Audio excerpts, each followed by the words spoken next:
Hi guys, எல்லாருக்கும் இனிய வணக்கம்.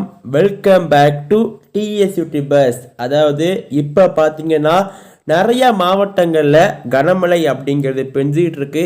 குறிப்பாக பார்த்தீங்கன்னா தென் மாவட்டங்கள், டெல்டா மாவட்டங்கள், வட மாவட்டங்களில் கனமழை பெஞ்சிக்கிட்டு இருக்கு. ஸோ நாளைக்கு என்னென்ன மாவட்டங்களுக்கு விடுமுறை வர வாய்ப்புகள் இருக்குது அப்படிங்கிறது குறித்தும் நம்ம இன்னைக்கு பார்க்கலாம். ஸோ வீடியோவை கடைசி வரைக்கும் ஸ்கிப் பண்ணாமல் முழுமைக்கு பாருங்கள். புதுசாக பார்க்குறீங்கன்னா மறக்காமல் சப்ஸ்கிரைப் பண்ணுங்கள்.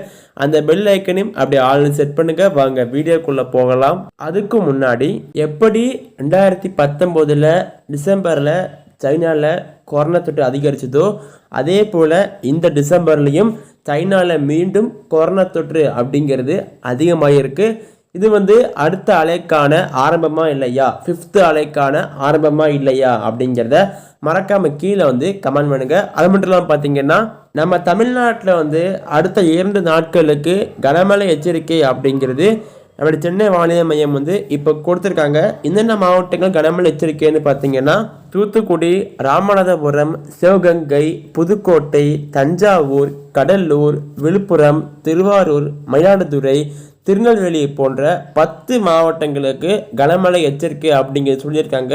ஸோ உங்கள் மாவட்டம் இதில் இருக்கா இல்லையா அப்படிங்கிறத மறக்காமல் கீழே கமெண்ட் பண்ணுங்கள். உங்கள் மாவட்டத்தில் இப்போ மழை பெய்தா இல்லையா அப்படிங்கிறதையும் மறக்காமல் கீழே கமெண்ட் பண்ணுங்கள். இதை பற்றி நீங்கள் என்ன நினைக்கிறீங்க அப்படிங்கிறதையும் மறக்காமல் கீழே கமெண்ட் பண்ணுங்கள். உங்கள் ஃப்ரெண்ட்ஸுக்கு இந்த வீடியோவை ஷேர் பண்ணுங்கள். புதுசாக பார்க்குறீங்கன்னா மறக்காமல் சப்ஸ்கிரைப் பண்ணி வச்சுக்கோங்க. நன்றி, வணக்கம்.